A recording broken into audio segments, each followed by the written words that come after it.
네, 이어서 최대 가능도 추정량 Maximum Likelihood Estimator 해갖고 MLE를 배우도록 하겠는데 요것도 역시 심화 과정이다. 그래서 나 9급만 준비한다. 그럼 당연히 들을 필요가 없습니다. 시험에 안 나오는데 굳이 어려운 거를 공부할 필요 없으니까 하실 필요가 없고 7급 하시는 분들은 지금까지 출제 횟수를 보면 2년에 한 번씩 나오고 있다. 근데 이제 작년부터 25문제로 이제 7급이 문제 수가 올라가면서 작년에는 무조건 출제되었습니다. 작년에는. 그러니까 올해도 25문제, 이제 5문제를 더 내야 돼. 옛날에 20문제보다 이제 5문제를 더 내야 되다 보니까 요런 데서 당연히 나오지 않을까. 요런 생각을 하기 때문에 7급 하시는 분들은 반드시 이해를 하고 확실히 문제도 완벽하게 풀 수 있어야 된다.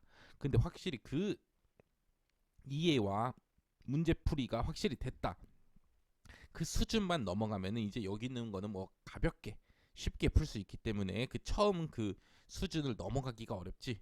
그것까지 넘어가기만 하면은 쉽다. 이렇게 말씀을 드리겠습니다. 자, 최대 가능도 추정량 뭐냐? 이제 점 추정량을 알아봐야 되는데 점 추정량을 내가 무턱대고 그냥 아무거나 갖다 쓰면 안 되잖아. 그래서 점 추정량을 구하는 갖가지 방법들이 있습니다. 그 중에서 요 6단원에서는 최대 가능도 추정법이라는 거를 배우게 됩니다. 최대 가능도 추정법. 자, 뭐냐? 간단히 설명하면은 모집단이 있어. 모집단에서 내가 알고 싶은 뭐가 있어? 모수가 있다고. 뭐 평균이든 분산이든. 자, 여기서 이제 내가 뭘 뽑아? 표본을 뽑았을 거 아니야. 그쵸? 그럼 이 표본이 뽑힐 확률이 있을 거 아니야. 그쵸? 이 표본들이 여기 모집단이 어떤 분포를 따르고 있으면 거기에 확률이 있기 때문에 그 확률에 따라서 표본들이 튀어나왔을 겁니다. 되시죠? 그래서 이 표본들 내가 세 개 예를 들어 1, 3, 뭐 9 이렇게 뽑았어. 되시죠? 이 표본들을 보고 자, 모수가 몇이면은 이 표본 139가 나왔을까를 거꾸로 추적하는 방법이다. 되시죠? 다시 표본들 값을 보고 모수가 몇이었길래 딱 139가 나왔을까? 139가 나올 확률을 가장 높게 해주는 값은 무엇일까? 찾아내는 방법이 뭐다? 최대 가능도 추정량, 최대 가능도 추정법이다. 되시죠? 표본을 보고 모수가 몇이었으면은 얘네들이 가장 나올 확률이 높았을까? 그러니까 얘네가 튀어나온 거 아니야. 확률이 가장 높으니까. 그거를 찾아내는 방법이다. 자, 그래서 대략적으로 어떻게 구하냐? 자, 그럼 1이 나올 확률이 있을 거 아니야. 되시죠? 여기 모집단에 내가 확률 분포 알고 있으면은 1이 나올 확률 구할 수가 있겠지. 또 3이 나올 확률도 구할 수가 있겠지. 그 다음에 9가 나올 확률도 당연히 구할 수가 있을 겁니다. 되시죠? 뭐 정확히 숫자로는 모르지만 어떤 모수를 포함한 수식으로 내가 구할 수가 있을 거라고 이 확률을. 그리고 이 세 개가 예를 들어 독립이면은 동시에 나올 확률은 그냥 확률끼리 뭐 해주면 돼? 곱해주면 되지. 되시죠? 그래서 표본이 나올 확률을 곱해준 요 값을 요 함수를 최대 최대가 아니구나. 그냥 가능도 함수라고 합니다. 가능도 likelihood function이라 해갖고 가능도 함수라고 합니다. 되시죠? 그럼 가능도 함수가 어떻게 식으로 이렇게 정리되어 있을 거 아니야. 그래서 이 가능도 함수, 이 확률을 곱한 여기가 확률 값이잖아, 그렇죠?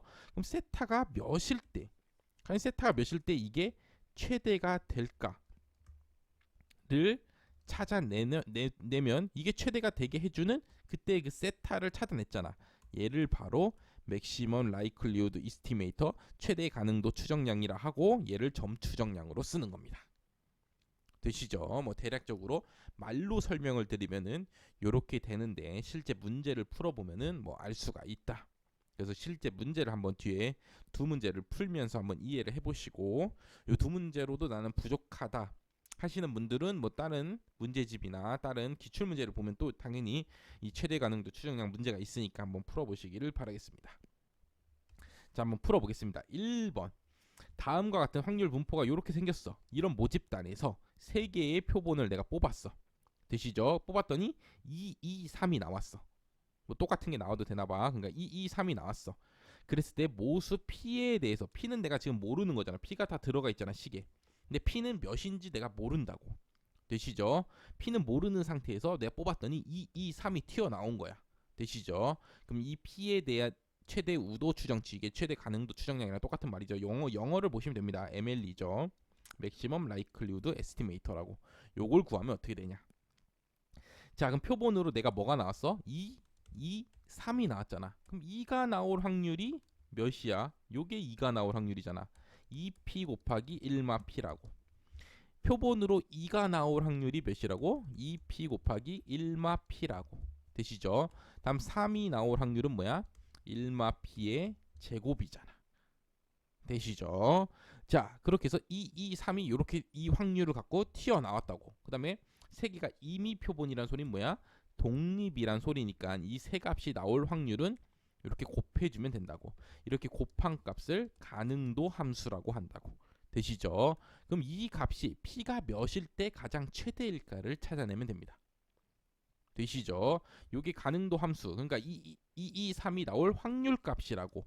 그럼 p가 몇이면은 이 확률 값이 최대여 갖고 최대가 되게 해줄까? p가 몇이었길래 2, 3이 가장 높은 확률로 튀어나왔을까를 찾아내는 게 최대 가능도 추정법이라고. 되시죠? 자, 그럼 이거에 뭘 찾아야 돼? 최대가 되게 해주는 p 값을 찾는 거야. 최대 값을 찾는 게 아니야. 최대가 되게 해주는 p를 찾는 거야. 되시죠? 자, 그래서 어떻게 찾냐? 보면 곱하기 꼴이기 때문에 로그를 취해. 되시죠? 자, 로그를 취하게 되면 어떻게 되냐? 로그 이거 다 만약 곱한다 치면은 4p 제곱, p 하나 두니까 p 제곱이고 1p가 4개 있네. 1-p의 4제곱이 되죠. 자, 그럼 얘는 어떻게 돼? 로그 4 더하기 2 로그 p 더하기 4 로그 1-p가 되죠. 그렇죠? 로그 곱하기는 더하기로 쪼갤 수 있고 요 앞에 있는 수는 앞으로 튀어나가죠. 로그에서. 되시죠? 그다음 얘를 뭐 하냐면은 이제 미분을 해. 그럼 미분에서 0 될 때가 뭐야? 최대잖아. 미분에서 0 될 때가 최대라고. 그러니까 미분을 하는 거야. 그럼 미분하면 요건 숫자니까 없어지고 요거는 미분하면은 이렇게 p분의 2가 된다고. 자, 여기서 말하는 로그는 뭐냐면은 밑이 자연상수인 로그입니다. 되시죠? 그 자연상수인 밑이 자연상수인 로그를 미분하게 되면은 그냥 역수 x분의 1이 됩니다. 자, 이건 상식으로 당연히 알고 계시고, 그럼 얘도 미분하면 어떻게 돼? 4 그대로 남고 얘 미분하니까 1-p분의 4가 되고, 근데 요걸 또 얘가 그냥 p가 아니라 1-p잖아. 그러니까 얘를 또 뭐해? 미분한 값을 곱해줘야 된다고. 1-p를 미분하면 p로 미분하면 몇이야? -1이죠. 그래서 마이너스를 곱해줘야 된다고. 이렇게 되시죠? 그럼 마이너스가 여기로 가서 부호만 이렇게 바뀌겠네. 되시죠? 그래서 미분값이 뭐가 될 때 0이 되게 해주는 그 p값이 뭐야? 최대가 되게 해주는 p값이라고. 되시죠? 요 그래프가 몇 차? 2차, 3차, 4차, 5차, 6차 함수 그래프인데 앞에 p가 마이너스니까 6차 함수가 대략 뭐 이렇게 생겼을 거라고. 그래서 미분했을 때 0 되게 해주는 곳이 뭐라고? 최대가 되게 해주는 p값이 된다고. 되시죠? 미분해서 0 될 때가 뭐라고? 그때 그 p를 여기다 다시 여기다 뭐 하면 대입하면 요 L 가능도 함수가 뭐가 나와? 최대값이 나올 겁니다. 되시죠? 그래서 요거를 이제 풀어주면은 p 1-p를 다 곱하면은 요렇게 되겠죠. 그쵸? 그러면은 2-2p-4p는 0이고 2는 6p니까 p는 몇이야? 3분의 1이면 되겠네. 맞나? 3분의 1? 맞네요. 되시죠? 자, 다시 최대 가능도 추정법 어떻게 풀어? 이 각각 표본이 나왔을 때의 확률 값을 적어 주시고, 되시죠? 그 확률을 뭐해? 곱해. 독립이니까 곱하면은 가능도 함수를 만들어 주시고, 그럼 이 가능도 함수 값 이게 최대가 되게 해주는 그 p 값을 찾아봐야 되는데 지금 이 상태로 바로 찾기에는 힘들다고. 그래서 뭐래? 로그를 써주시고 취해주시고, 그럼 얘가 뭘로 바뀌어? 더하기 꼴로 바뀌고, 그 다음 미분을 하면 어떻게 돼? 더 식이 훨씬 간단히 돼서 미분에서 0되게 해주는 값을 찾으면은 그게 바로 뭐다? 최대가 되게 해주는 P값. 그때 이 P값을 뭐라 그래? 최대 가능도 추정량, P에 대한 최대 가능도 추정량이라고 하게 됩니다. 그러니까 P가 3분의 1이면은 2, 2, 3이 나올 확률이 가장 최대가 되는 경우인 거지. 되시죠? 그래서 이런 식으로 풀게 된다. 자, 지우고 2번 풀어보겠습니다. 자, 2번은 작년 7급 기출문제인데 조금 다르다, 앞에랑. 자, 세타가 0일 때 x값이 1 나올 확률, 2 나올 확률, 3 나올 확률이 이렇게 적혀 있고, 세타가 2일 때 또 적혀 있고, 4일 때 적혀 있고, 6일 때 이렇게 적혀 있습니다. 되시죠? 그래서 여기서 두 개, x값 두 개를 뽑았더니 1, 3이 나왔어. 되시죠? 그러면 세타에 대한 최대 가능도 추정치는 몇이냐? 되시죠? 표본을 뽑았더니 뭐랑 나왔어? 뭐랑 뭐가 나왔어? 1이랑 3이 나왔다고. 되시죠? 그러면 세타에 대해서 최대 가능도 추정치는 몇이냐? 근데 문제를 보니까 세타는 어때? 세타는 0, 2, 4, 6만 가능하다고. 세타는 뭐만 가능해? 0, 2, 4, 6만 가능하다고. 되시죠? 이거 말고는 세타 값이 없어. 요거는 P 값이 0부터 1까지 다 가능하기 때문에 뭐 식을 이용해서 찾았지만, 얘는 이미 세타가 모수가 0, 2, 4, 6 중에 4개 중에 하나만 나온다고 이미 뭐였더라? 표에 뭐 있어? 적혀 있다고. 되시죠? 자, 그럼 세타가 0인 때, 만약 세타가 0이었어, 만약 모수가 진짜 실제로 0이었어, 그럼 1이 나올 확률이 몇이야? 3분의 1이라고. 3이 나올 확률은 몇이야? 3분의 1이라고. 세타가 실제로 진짜 2였어. 되시죠? 진짜 실제로 2였어. 그럼 만약에 표본이 1이 나올 확률이 몇이야? 2분의 1이라고. 3이 나올 확률 몇이야? 2분의 1이네. 자, 이런 식으로 적어주면 0, 4분의 3, 5분의 1, 5분의 2가 되겠죠. 되시죠? 자, 그래서 내가 1, 3이 나올 확률의 가능도 함수를 내가 알고 싶다고. 되시죠? 그럼 얘네 둘의 확률 값을 뭐 해주면 돼? 곱해갖고 가능도 함수 만들라 그랬잖아. 그럼 얘는 세타가 0일 때는 9분의 1, 세타가 2일 때는 4분의 1, 세타가 4일 때는 0, 세타가 6일 때는 25분의 2인 거지. 되시죠? 그러니까 이게 0이잖아. 예를 들어 세타가 4일 때는 확률이 뭐야? 0이잖아. 만약에 진짜 모수가 만약에 세타가 4였다면은 표본으로 1이 나올 확률이 0이니까 절대로 1, 3이라는 표본이 나올 수가 있어 없어? 절대 없었겠죠. 그쵸? 절대 세타가 4였으면 절대로 표본이 1, 3이라는 게 튀어나올 수가 없다고. 두 개 뽑았을 때 1이 나올 확률이 0이기 때문에.